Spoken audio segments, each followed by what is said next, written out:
pathian mi te zanina in thiang lima ron pung khom zong zong te athisena alei Zoram Pum Huap mun rang rang atanga a cable TV atang te a YouTube atanga hein khom ron chim tu zong zong te min le min nei tu ko khan nei tu lali suam hingen in zain ma sain chibai kan buk chewa lalpan a khongai na in hun thramin chantir chun zom zela he zana kan crusade hunenga ma chen kan nei tak kan han chun zom le theya pathian hing fakin amro se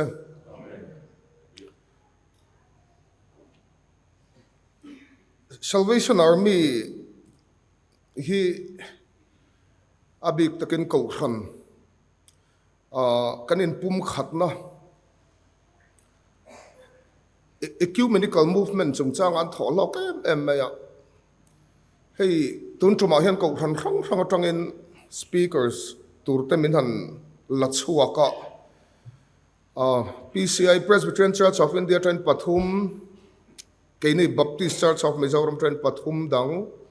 achati angin an mani timai te ang trong kam moi lo ni lo sala lam atangin chati ang zat bok velanga chu hei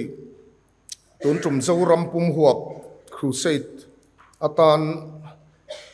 min han thang chuak hloma te in ti ol he maya hei keini BCM lamatanga ron kal kan ni ve thunga lam han ti po hat thil moi tak ni te pon lang lawa amra chu nak tuk mai hianin Council of Churches of Mizoram avoi khatnan bultan turana he mission veng biakina Mizoram ko kham hote in pum khatna atak takin bulan tran chhodon office ten hongta ko khan lian pariat hoten bulan han trananga bidang te ponon la Aizawl tura ngai la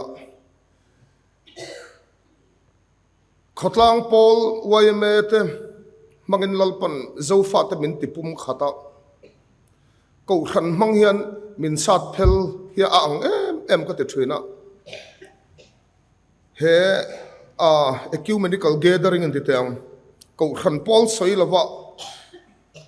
rong bol na hin nuam ber ve khim bokam skula te a institution ate zel rong bol na te yang hin nuam em ya tun trum ka ron tel ve tur po hi kalom em ni ti kha kan sei do min fevok poinom ka ring lawa anju Lalhmachhuana fana I kan elung lei ra sivenga kan oma Senate of Serampur train Master of Theology hi Christian Theology kazawa tiang chuanin BCM waya kini chan revival team kan ti ve chelawa recognized team kan ti thunga recognized team a speaker in enghen pathianin min hunga he camping kan nei me ka wena lung lei zone waya camping kan bei me ka karon tlan phei wanga tiang chuanin natuk zinga khonte vi ka phei le nal na langa camping kan chun zom le don ani pathian mal som na kan dong na sakhop mai kumin covid nuwa in ti tang post covid nuwa chalpo kan nei manglawa lalpa mal som na kan dong na sakumina mun som ni le palia camping nei kan tuma chu tiang chuan kanin buatsaih me karam chunga te ram pona te Dimapura te kan zukkala Ramchung district rang te tiang hian man hlel takin phakang token kan han bei ve ni ram anga kan ram veina na tak pathianin min pe ke po tiang hianin nikum le kumin chung khan Zoram district som le pakhata kan lut kim man to lom ve hrim chung te pa chung tiang chuanin rong bol na he kumina in cher chuan khai nga maza kan la nei ni ti kha report kan pe ve hrim ani chu zaina hian thinlunga thil tam taka oma hei tun lai khavela chuan rei tak hi mihringin kan ning deuh to shots ti te ngaina generation kha kan ni tlat to maya rei tak pathian thuan soi hi tlak po hi tlana mo ang reng to chuan rei lo theyang berin pathian thu cha ngai thak kan tu manga ngai nom tak le nung taka sei kan tu ma tong trai pui tu ka nga le maya hei un phang phang trai nai zol khopui tang ta pan min on tel pui ta pen ama lom thu kan seya youtube patanga lo chimenga mo sa pen ama lom thu kan sei boke sang ni la som pako kum khanen Burma rama khen rong bolin kan kala tumruk kan han kal to I buai ma song khanin ti tang khilai khianen vut buak antia vut buak Salvation Army hian min ruai to anuam hle me chulai kan rong bol de chu tun tum hi tempula meu ka handing ve hi in sitana hle me ya mara chu hetiang hun tramin pe tu hi pathian ani ti ka hria helai kan kor huai tu tale the Salvation Army Zoram Pum Huap chunga po lali son ngan lom thu kan sainon le te ang pathian ma kunen lo tong tryang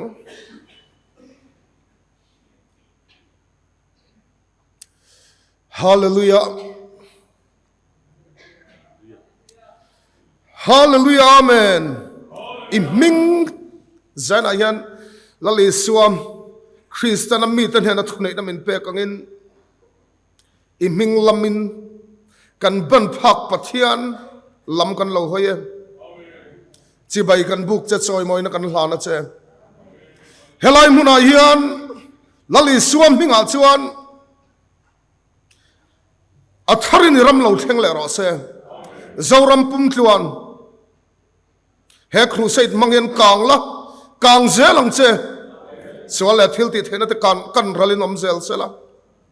Jehovah Rafa amma ngei nam pinga inchal ti dam tu pathian chuan he zoram hiron kan le ro se lalpa kan vangai chem kan vachak chem zana hian kan tui hal na ni kan khiat zong hi he big takin covid no post covid syndrome anti not chi khat chu tui hal lok na nang ma chak na reng nei lok na ti ten kan soya kan ti bok thina ma se tak taka chon lalpa kan tui hal lu tuk wang ani zok hi ka chunga hian kim lo oma nang ma cha ko oma chu engemaw hian min luak khat don in ka hria sum lama ka tlan waka nom si bol na lama ka tlana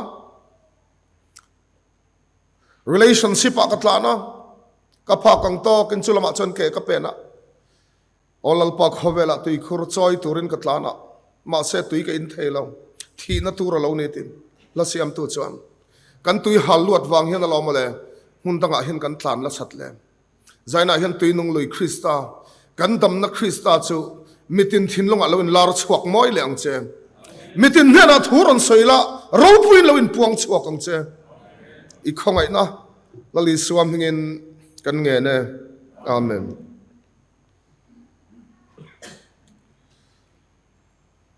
Zoram damnan Krista ti kan ngai thadona mut hulo turin ka som du chaw zaina hian ngai nom takin pathian thu cha ron soi ka tumanga Mizoram hian pathian thu kan ngai thatam kan tia kan ngai thatam lo kan mut thuk san na salu tuka kan mut hu na sem ema chewangin nin om lo taka ron soi te po ka tumanga tu ma mut lo turin kan in som em kan rong bol na phechan mut thuk ka phal ngai lo thim khima he lama mut thu nam chana len hian ka din tir zela mi pakhat suala wang bain kan zawain kan tuara lom le pakhat mut thu ka bain kan tia zaina hian mut thu lo turin kan som cheu Zoram damnan Krista ti hnuaya zaina ka ron tham chu pathian mi than chosen by God pathian mi than ti chung chang atangin pathian thu cha kan ngai thadon ani mun ni atangin pathian thu karon chiaranga sei zar zarang rei lote sei kan tumang pathian thu chiarin lo ngai thang rom bung riat chang pathum le pali ka chiar angam korin thon khatna aka kai anga pathian thui lo chiarang pathian mitham te chu tuin nge he kang thiam chantir tu kha pathian ani sia tuin nge thiam lo chantirang thia kha Krista Isua chu ani sia ani thole ta zoka pathian ding lama oma min sei sak tu boka kha ani pathian mitham te chu tuin nge he kang korin le khathon korin khuami tan ha na tir ko pola le khathon pakhat na bung khat chang samni paruk atanga ni kwa zohian longai thak chun zamang korin thon khat bung khat chang samni paruk atanga samni pakozawin pathian thui lo ngai thadonang atop lama inkhawm khoi tun hena hun kan pek le ma in zainan hlat tham ka du'a kan musician te khanin lo in ring ula D flat welten kan sa training ka ria etuna kan speaker tur thom upasilal zar moi hlam thil dang zong ai hian nang ka nei ka lomi isu ka lome isu ka thang che ti hla kha kan sadon ani zai polte la ron rem ten en point ang a en zon chho hiau mai pathian thui lo ngai thang unau tu akko na chau ngai tu tu ti salama mi fing tam takte mi chak tam takte mi tha tam takte ko an ni lo zia hi ni ma sela pathian en khawel thil a te chu a thlang zo ka mi fing te chu ati mol pho theina turin tin pathian en khawel thil chak lo te chu thlanga thil chak te chu ti mol pho theina turin tin khawel thil chia le thil mu sit omte thil om lo ten an lam pathian in a thlanga thil om te chu eng ma lawa siam theina turin chuti chuan pathian ma mi tu ma anin chuang thei lawang nang ni ro chu ama zara somthum na kan chiar te langa Krista Isua chuan in omani ani chu pathian he na ta kan tan finna siamani felna te thiang limna te finna te nen chuti chuan an zia kang khan a chuang a piangin lalpa chuang ro se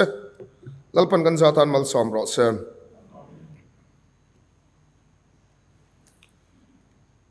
pathian mithan ti chungchang kan ngai thladona hey zoram damna ti chungchang kan langai thatangat ka ke pa YouTube pa live chuan ka lo chim thelo camping kan nei wangin kan program zo kala en zia helai thu cha te ngai nom thei em me ya ka thin lunga lian tak chu zoram dung le wanga lalpan a khongai na wangin hei mintira tun tum hi pulpit za som ni pasari ka din na che ya koi na ban ten kan kwala kumla no pang ang reng taksi in zoram kan than mo bok lian tak pakhat chu khilai overbridge damdoi ti thin te rang vamwala phun changa veng le veng in rina bor vela zuzuar thin te zan khotai rek thenga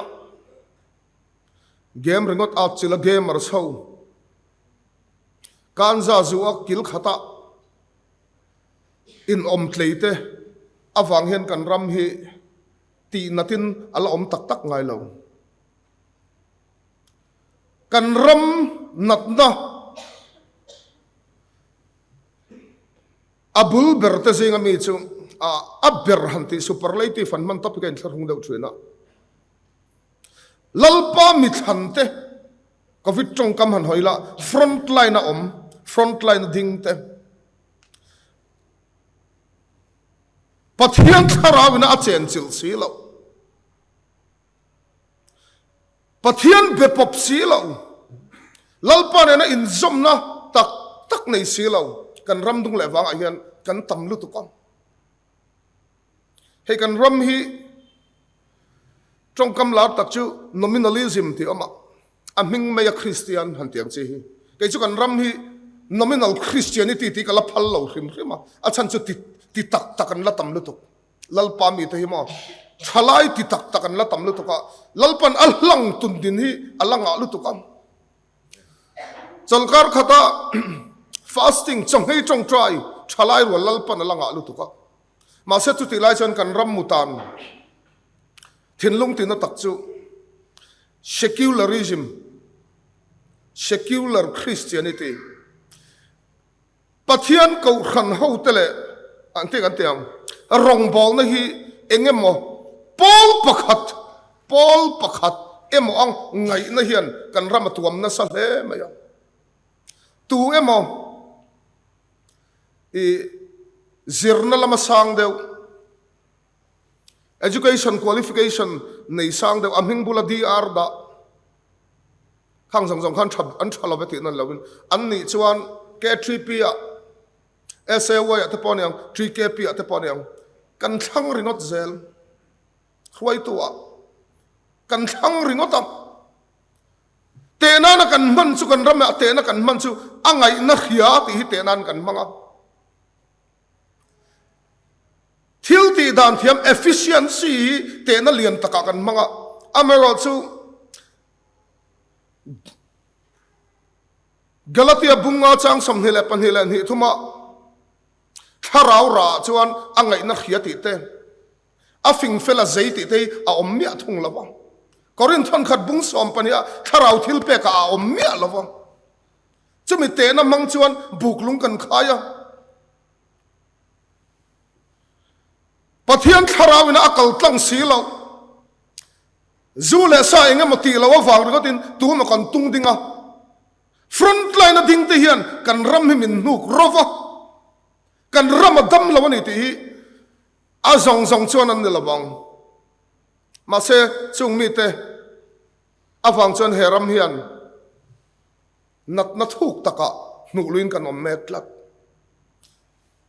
lam liana daya om te hian eng tiklai main eng ko khan ma hi min ti chau tak ngai lo lalpa mi te amma sabera ding si te inkhawm thin te niom takalang alem chang tuilai rapa omte awain kan ram hi adam lawani ti kan khiat chian ngai engani christianity enga christian na hi tin in zot don taila kan ram hian christian na kan bosal na sal he me ya christianity chu sa khodang a pakhatina pakhat chibaya va buka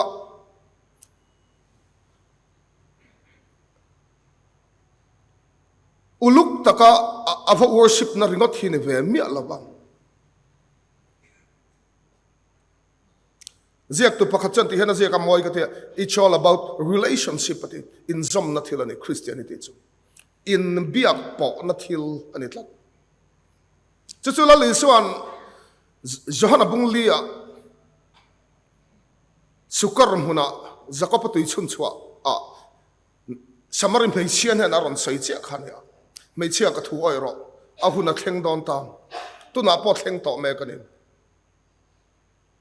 amma zong chuan pathiani biak po du chuan pathian na inzom nai tum dina I communicate du chuan I biak po du chuan Jerusalem ai kalanga ya pathian be pop thin an oma mediator antia pui thiam hna nei kalanga ya pui thiam ten pathian an lo biak saka chata chon thura wakenga parwa kenga beram na wakenga bong na wakenga pathian ava biak po tir thina pathianin ami te biak du chuan zol nei te kalin hriak thi dang le bok chuan thu thlung lunge zol nei ho zong zong chuan formula in trom vek an naya chu lalpana ti vek thus said the Lord an in trom vek pathian in asoi pathian in a ti kha lalpa mi ten hena an tlang au pui vek mediator an ti pathian an in zomna tungding turin ma se hemini hian laliswan ahuna thleng don ta tuna po thleng to meke pathian chu tharawani a chi baibuk tu ten tharau le thu takin in spirit and in truth ati tharau le thu takin chi bayan buk turani ati tatlat na nang ni chuan hela hetlanga kherlo pote helai tlanga hian ko ka gerizim tlanga nin samari ho chan jerusalem kalven phal lawa thapol dewan ni wangin asuria ho nan he gerizim tlanga in sunagok kherlawa po jerusalem ma kherlo po pa biak po na athleng don ta pathian I biak I communicate da athleng don ta tuna po thleng to mek tina ma in ko ka ama in ko pathian chu tharawani tlatawangin tharawa biak po chi ui tonga biak kan ngai yan roger te kan te khan ui chu kan ko wang ui tongin kan bianga zo te po chu tiangin bong po kan tenga biak dana omzel in ngai zong te chuanin in communicate dan in biak po dan an thiam em to trong kamin an in communicate message an in communicate mit ming an in communicate thiam to mui mai rat pan in communicate thiam nu pa in nei rei to chu an in man em an pa in tia ti ringot po hian sa daron phor to mai ni hian adu khelu tuk to a chan chu an in bepop thiam lu tuk to ni chu in bepop ti khan trong kama in biak bo kher po ni chuang lo pathian chu tharawa ni tlatam chu wangin tharawa biak po chi Christianity chu in biak po na thilani apoi mo ber chu thata kai rong bol na valen chuaring ot anilawa iti tur vati anilawa eng ma nilavin eng kim ti theitu ache tir theina thilani adana dang ani a relationship ani tlat chawangin apoi ma ber chu I bepop empty poi ma bepop ve theilo front line om te vain kan ram in tur na salutuk hei thang ti le ring othi afu ber lo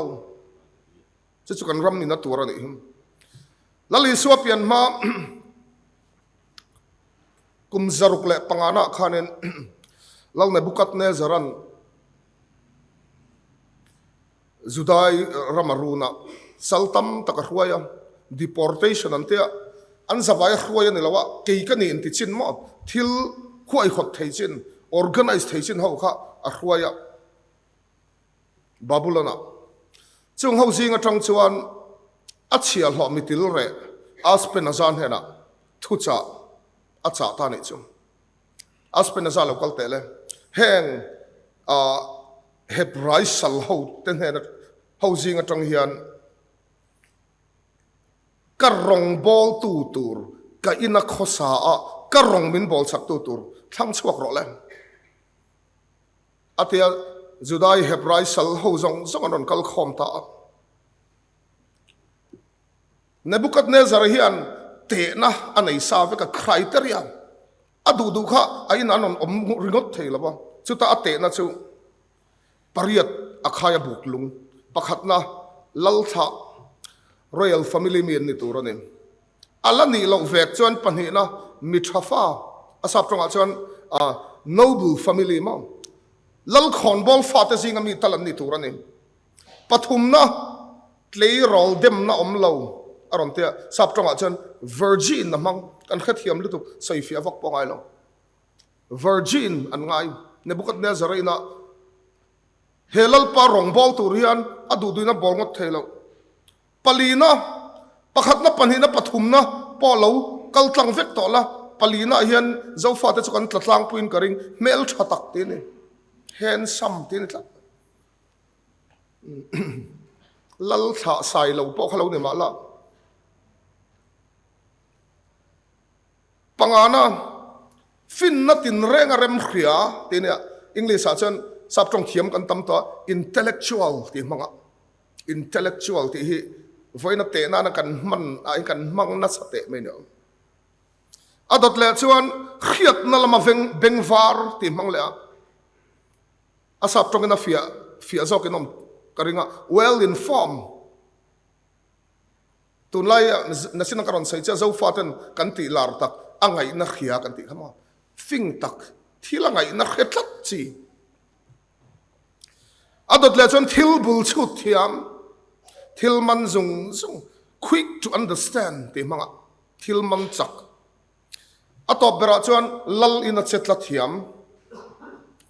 ability to function in a king's court ti manga buk na hi a khai sang te me ne Nebuchadnezzar in a rong bol tur hian helal pa hian adu tui te me ne khovel lal hian he lal Nebuchadnezzar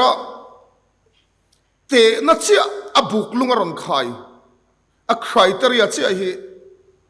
voin kan khovel hi thlirila kan zoram khovel hi thlirila ala dang lutuk lawasin ala dang lutuk law abik takin sarkar lamma ta pan thian chian ngai to don taila tun lai khovel na athan chu atha bera thang then best one selected atha thang MPSC exam UPSC exam sikul chhuak ni ngai to Delhi public school chhuak ni ngai international school ya ten vem ti ngai khopui school chhuak ni ngai tuition la thei ni ngai thingtlang school che chhuak tan chan se tak to mai no wena chon sarkar na sang fourth grade tha te chu khang ho khang kan lo in chu ve pon ni mai thei Indian na tha reng Mizoram na tha reng chu tiang in chu vet qualified selected atling chawan lang tu mana soi sel tak thei lo chu mi school chhuak chu kania chu mi school chhuak chu kania merit selected pakhat na ni ngai ati tha ni ngai ai kumtin NEET exam apo ati tha distinction wala khan kumtin anin chuwa kumina May ni khata khan an exam April first week vel tang khachuanin phone atang hian puan ru min tong trai sakro ti hin ron tam to khopa zir lai no pang phone atang ka tong trai saka voi sari lo hlo cham to te kumina khan sang ni za sari te reng an appear samngale paruk ala NEET exam te competitive exam reng po ati tha ani 5 MBBS zero turpon zero sang rawa best equipped antela in thuam na nei tha computer eng degree nga nei a BATM mo engema a training em net a thuam chutiang chu kaltlang em ti te na when I hian khavel in a mang vector eng rama po ni ro se a tha zel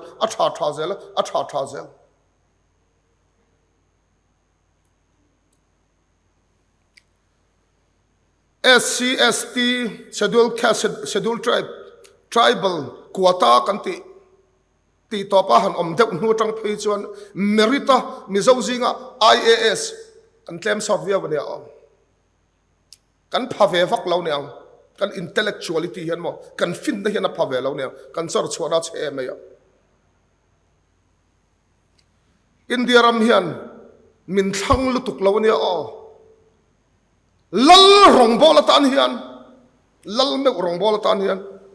sarkar na sang thokatan hian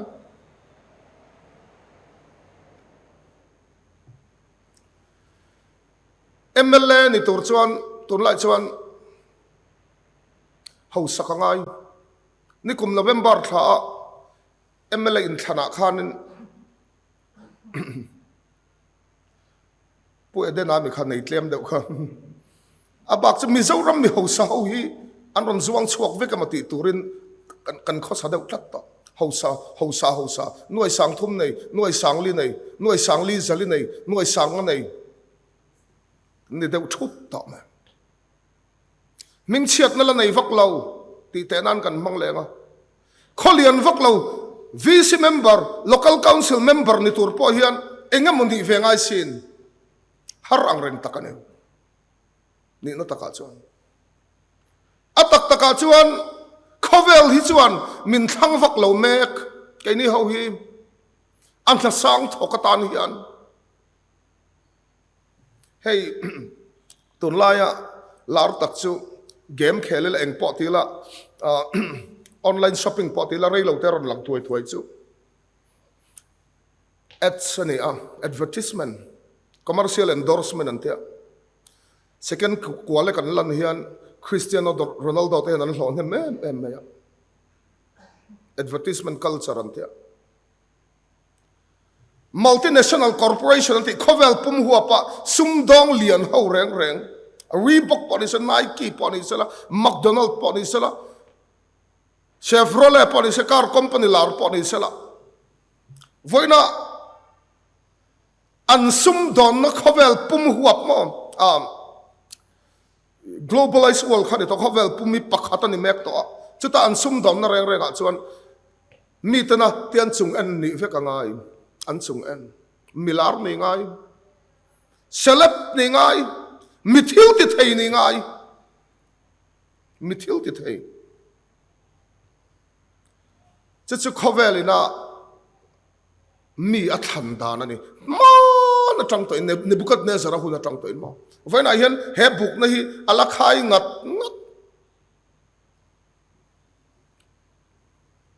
chu buk na chuan kau khan pa min lu chuak na sa le to me vai na chuan na sina ka sai che kha he te na hian mo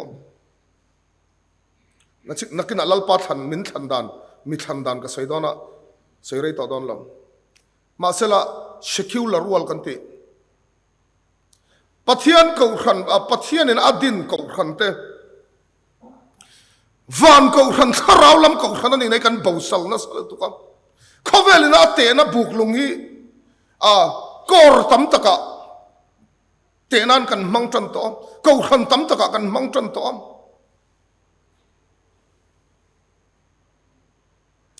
he wang hen kan ram hi dam lo na sa ni tak taka chan mo ka sai che kha angai na khria kan te designation uar atheng na sa em kan in banga kan tar tlar del dula a ho hi ka ban ti tak ni na chan vo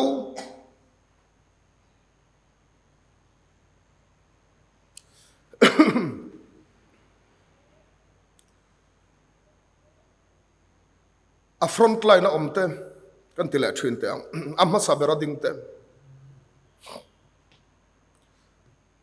thu sai thiam lo kan tam mayam e kan officer housing apan thu sai thiam vak lo nam koringa kan upa ho ate pon ama ma se kan ngai dam zel ko khan hawin ani chu thu sai mi ni lawani hi kan ti thu sai thiam lo hi e ko khan ten kan ngai dam kan musit lo panhina zeilo chi nam le hei dorpui lamanon kala ka trip khoi to tapanam chau karinga ob tapanam karinga office beer so in member te henan kha khapang chau zeilo in om thil la enga mo hanti se ati piang zeilo tlat mai butu de mai oma efficiency nei lo lu to ko ma se in KTP member te hian an ngai dam cheu thu soi thiam lo an ngai dama zei lo pon ngai dam ma se pathum na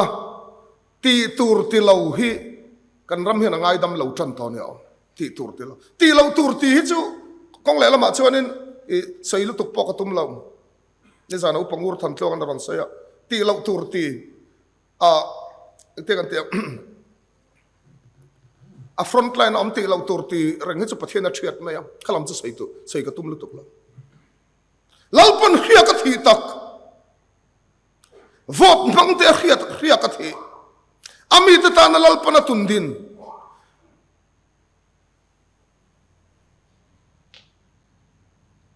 lalpan na in zom na nei mi lo ti tu reng ma ti si lo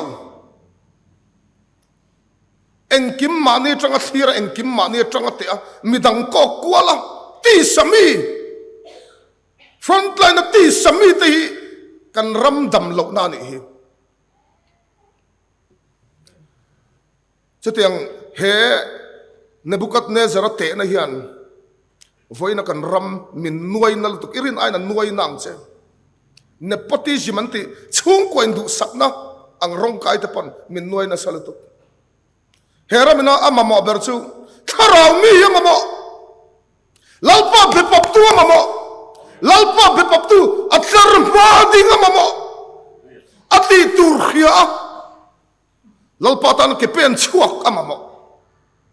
chutiang mi choron zuang thogro le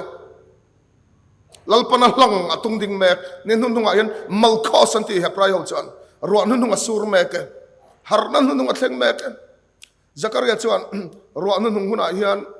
lalpa chu ruwa dilula lalpa kol ti phetu ngai chu ti chuan ani chuan ruwa pui fan ona sur ti rangati chu wanga he crusade pai buatsaih ani am ruan hun hunga dilila ruwa pui fan on min pedon lalpa mi ta ti tak tak ten ron zuang suak don chu tiang chu lalpan atung ding ngau to mai tun lai chan ma atung ding ngau to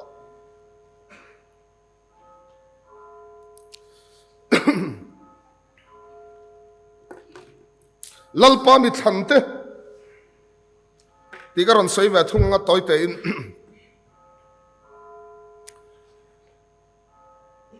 Samuel pakhat na bung som le paruka lalpan Israel lalmasaber sola Benjamin achimi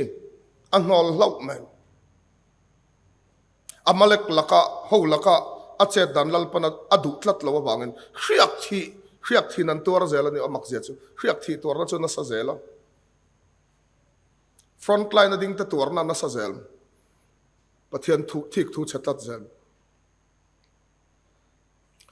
lalpan anol to che ti pia man chu bangin Shilo kuatangin Samuela aron kalam huaisen lutuk mai Amalek lalpo akhandaya ron sat som zovek to tu lalpan iki khakengla Jesiah fapata zinga me Bethlehema hriak wathira Israel in Zomkhom United Kingdom antia lal ni turin ati ron tir tani chu Bethlehem upa ho nan lo mu chan an lo law an lo khura a thalama nge chelama ho tu pa ber oro rel tu thalama nge chelama te a thalama ni em Jesiah ina min khwero a fata zinga hian Israel lal ni turin khiak ka thi don ati Jesiah ina an khwai lu ta Jesiah ina an thlen chuan a fa pa upa ber Eliaba alo ama lokin Benjamin achimi khriak alo thi to Samuel hian chu palian tak mai ni a mel thatak ani a aming chu solani Jesiah ina valu hian palian takawa muhala mel pot thatak mai aming chu Eliabani tiaf en ringot hi Samuel am meu po khwai koin oma mislead in om tlat mai ti hian ti hal ringot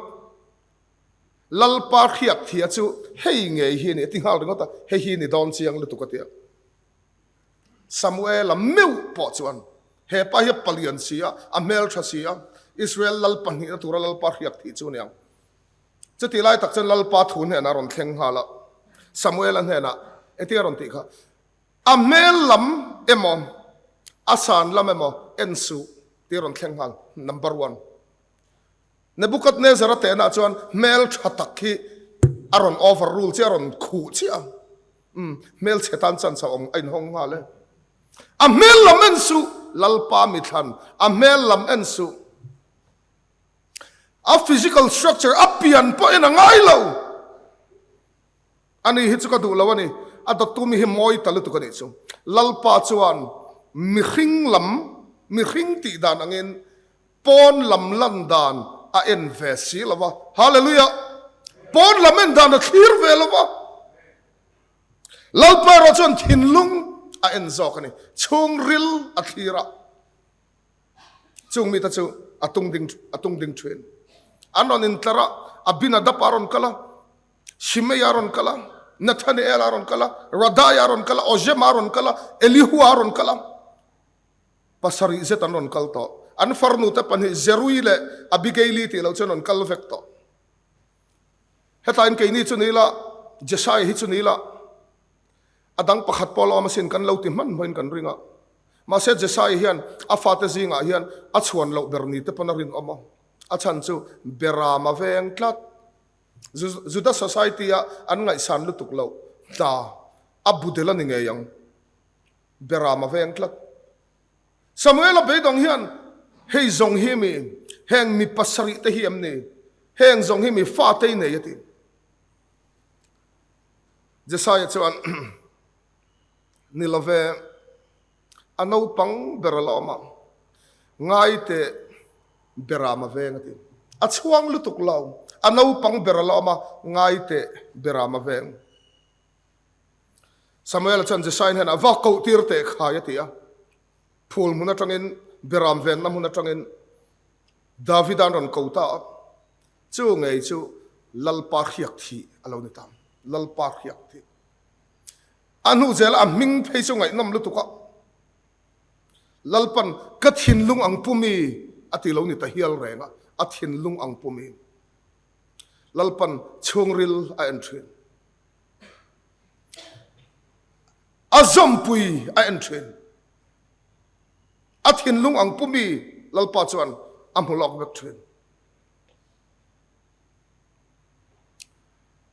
Genesis bung som paruka hian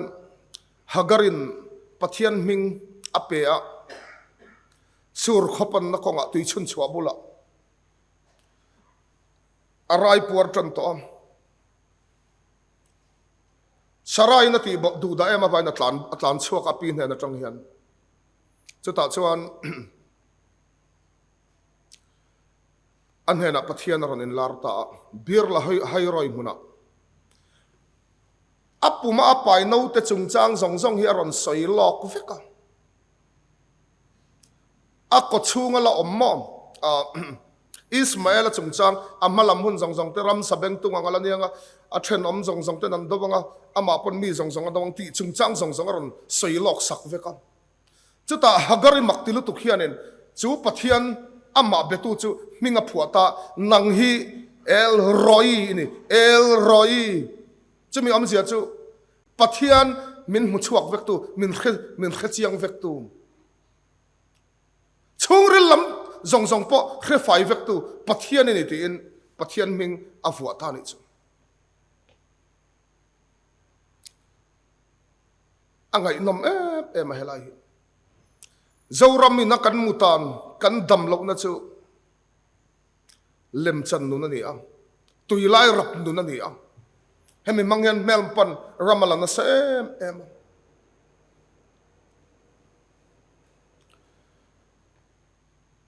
kan than chuak ngei te mangin che thei lovin siamin kan om me kan zain lalpai ro chuan chungril lam a clear chen am mi than te hi chu tiang mi te chon ni zelani poimo takanim mathai bung khata iswa thatu te chong samli le pan hi kan muwa genealogy ante iswa thatu te mathai aziak tu hi zudami ani am mathai hi zudani tlat maya chanchin thabuli jinga ama che zudami ni am iswa thatu te chong samli pan hi ron jeka zudami hian zuda ho chuan an ngai nep tak chu zentel an ngai nepa khrem hun ti satun ti pan hi na no pang pathum na mei chia nu thloi ka tiang zelin an ngai sang lo ison mi pui sanga khai pon atak taka chuan hei John MacArthur te phei chuan tun kumzabia theol jen lar tak te phei chuan lali suwa hian mi sing khat sangli zanga a hrayan ti mi pui sanga khai mo mi chele no pang hi chiar tele lang chuan chu tiang zat chun niang an te an chiar tel ngai lo ma se zudami mathai hian iswa thatu te zinga mei cheming pangaron tela mak takan nia om mi ming tha tam takan oma sarai ti te rebecca ti te iswa thatu te chong samli pania hian mei chian tel thaveka chong samli pania hian ma se ไม่เชปังมิงฮีอารอนละชวกละตมาท้ายเจียกขันเชียระบุงขตาขันอันนุปุยเตนนซองมิงรอนเตลลอเซนเซนอเฟร์เดวังมาเซไม่เชมิงปังอาเจรอนละมักตะกันเหนียวข้างหัวฮันนั่นเตงปักขันน่าเซนตามารีห่วงตามารีชุดตุงเอกันติดชวนเจเนซิสบุงสมทุมปริยัติเชียรออัปปัสลปาละกะซ้อนไปนี่เห็นตามารีชุดมีมิงชานตำเวเนนอดดเลรอนลังจูราฮบีชุดตุงเอกันติดชวนนอจิจวาระนี่เห็นอดดเลตุงเอรอนลังเลรุธีตุงเอกันนันรามันลุโดนะดังตูบาลักรัมโมอับอิสราเอลดาวตัดตูน้ำดังมีอันนี้นูมันอ่ะนุทอยนี่แหละฮัลมาเสอิสวดหาตุตะซิงไงเห็นอาลูเตลเวสัตเลียจุนี่เสอาลาปอมนั่นติงานมิงหิมาทายเห็นอาริคอดเคร์มักตะกันเนี่ยอดดเลจวนเบ็ดซบีกันมุมมาทายนั่นริคอดดานเห็นอาเชเบอร์เห็นริคอดตามติตัวนี่โซโลมอนันเบ็ดเซบีลักะปอติอติดูมีอะไรเนี่ยจูโซโลมอนันอุริยานุปุยลักะอติเครามsorry ดาวิดันอุริยานุปุยลักะโซโลมอนันขิงะอติเครามอาชีพดันเบอร์ฮีอารอนเซมอนีอติตัวนี่จูอาตอบนะเบรักันหูเลยจูมารีอันนี้มารีทิ้งกลางนุลานี่นาซาเรตนุลาทิ้งกลางนุลาทุกลงลุยอาเฮียนนาซาเรตที่ไว้ขัดไม่หูละวังทุกทงเลยอะไว้ขัดไม่เสียกเราจุดท้าย history บุตัลมุตันเตียตาเห็นไว้ขัดมาช่วงเราอันจันสินเสียกนะเฮ้ยเปปิราสันเตียอันสครอลวักทิ้งมามิดราสันเตียเห็นมาริจันสินไว้ขัดมาเราจะวังอินลัลปาจุกันมุตันที่เห็นนัทานเอลันนาซาเรตทิลชาชวกเทลวังโอ้ยเราลุตุกรอนติดเฮียลเรงะจุดาเตจันสินเสียกตูFlavius Josephus aswan isway kumsarin upang Nazareth hi ar op thok khum khwati atelu tuk Nazareth khui valutia welcome to Nazareth an lautianga pen somi pen anga mang tha mai la tilan siak mai theni thingtlang nula ni him thingtlang nulam helaya iswa tha tu chuan somli le pan hi zinga mei cheming ron lan dan hi mak takani lalpan heng ho hina tinga than heng apasalapa la kason paite no chi zuarte nam dang mi akara nu thoi le ngalte urian nu pui bet sabite thingtlang nu la marite hi heng hong ping hina tinge mathai hian ron lakchhuah tin in zot donila I commentary engza to tampo keuro engman lo ziak lawang khovel hian a khelo adi mai a khelo pathian thil thandani a khevelova khovel thil thandan letling in lalpana thang train thingtlang khuaina tuna chuanin a privilege mo remchana dokchuana an nei tolo line khati lai khanin apia lok a hian sefaris khopuilian amasin apia lok a hian tiberias amasin khopuilian kana khu amasin jericho amasin bethany amasin jerusalem amasin bethlehem amasin nula tam takan voi khat ma bible a ming chuang lo nazareth nula kher hi leile van chandam tu tur isu krista pianna chulatan van khian na tinga thanna san kan ti chon kan khelo ni mai pathian thil thandani khovel thil thandanen ain ang ve lo chu song chu ni mai ro pui takanin chuben sana hian top ka kharbo nang khovel method chu ti sa amifing mirem khia angai na khia miming tha mifel khovelin athang zelang ma se korin thon khatna bung khat chang somni paruka lalpa mi thana ron tar lang ve thung khovel thil a ati makzia chu fin na te chu ati mual phau theina turin khovel thil chak lote mi chak te chu ti tloma nom theina turin khovel thil chiale bu sit omte thil om lo nen lamte athanga lalpa hi makani kan thandan angin kan te na kan buklung ang hi amang ve tlat lo abraham pathian ti chu anuamang rin na pa ni tlat abraham chu ro pui isaka pathian in chali chu anuam vak to lawang isaka hi amol riawani chanchin po bible chuang toi lutuk a chanchin kan mu chun chu kum samli tling to nupuyam hu zo lo ti hi ne mai zon sak ngai khopa pachu to ni hi isaka masel alpa hian isaka pathian tin chali azak chuang lo zakopa pathian in tile zuda hawa chuan piang masaberten chanwa wan nei na sa papatan bo chungchanga ka ro chan ai ti po hi zuda hu chan an fie mema au pa ber hian kunau zong zong dang ser chan ve hi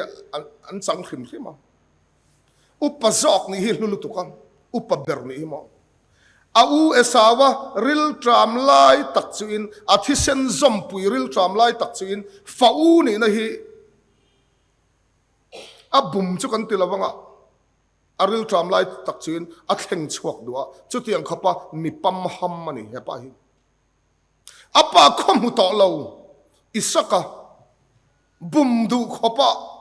fapa lak lo ni hi a unau te pol hawa padan ram rama kum som police tlan bo ni kha atak taka chon mo zakop a hi an rama po om ngam lo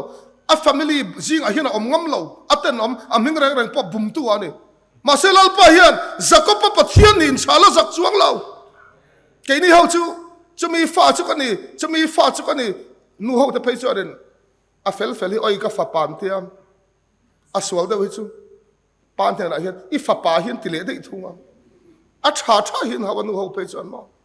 chumi pa chu kani ti chu nuam chumi fa pa kani in ti chu nu tam takom ma se kan pathian in ami te min thlan dan hi mak takania Abraham pathian Isaka pathian Jacob pathian zaina hian lalpan atop na beratan he ka khiatia du cha Krista Isua athang chati ka khiatia du cha ne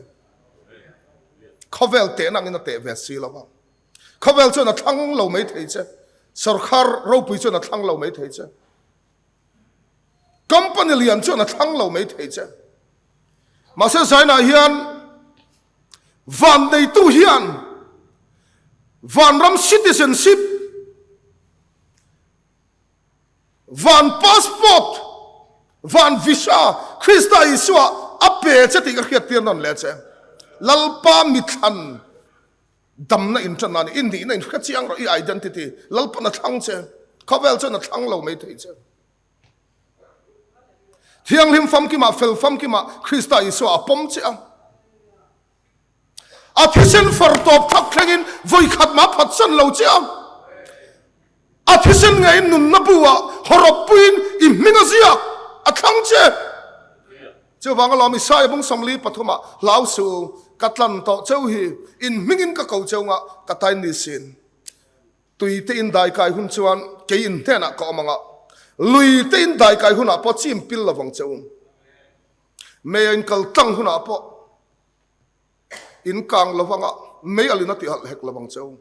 Krista Isua lalpan thang che khavel than angin thang si lo ti lo khenon le ro zurui nova thong tu zurui mang nova thang tlat tu ka kan pathian ani a ka upato ti Abraham lalpan thana thul chuang lo kum somria tani in ala thang chewa athiam zong zonga athei hil vek to atak taka chuan achan chu ai guptaram kum somliak tlan san to kadanga ok ti hidang ok tak hi ni lawa ai gupta tong ka fluent to lawa ti ampang to lo reilu tu ai gupta thiam lu tu ka khan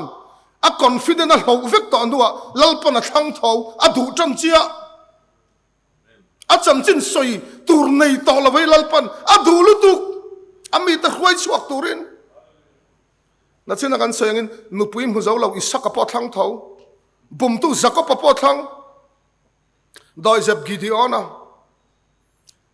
Miller Samsona no pang lutuk Jeremiah Timothea ui ritual that Davida pathian tlan bo santu Jonah dam thak lel na reng nei lo depression in na salutuka amman voi thum zet pathian ne na thi dil tu Eliza po thanga laliswa phatsan tu Peteram pathian tlan bo santu Jonah mutluk santu zirtirte pasalga samarin bei chia lepru khat zakaya po ko tho ina ka theng do na ti tho Christian teng hai satu Paula mithito lazara ne po kai thawa la thang le cheu tu kan pathian anin zaina hian rom ziak mang khan top kan khar don te ang pathian mi thang ta chatuin nge he kam thiam chantir tu kha pathian ani sia tuin nge thiam lo chantirang kan lama tang sen thia kha Krista Isu chun sia ani thole ta zoka pathian dinglam ama min sai saktu vo in thenga kan ukil ro pui ber Kristan zaina hian athisen in a thang che a kau che kan ram tung dinga kan ram ti dam turin iti tur dik tak ti turin lalpan a kau le che ni a thang tu che nang nen mi thang lo ke man ka thang jok che ne I than ma po khan a thang che la takai om lai po khan voi khat ma ala ye chong lo che alo lang hak ran che a thang che ti khenon le la man a thang tu che khan a thang non lem che mo se a thang tu khan a thang nam le thau a thil thon pe ka le a ko na dang lam ngai lo voi khat a than a thang zel pathian chon mak takani God does not call the qualified, He qualifies the call. Ti satan print trina moi em ani a ko te ti tling trina ni lalpan kan satan mal som ro sen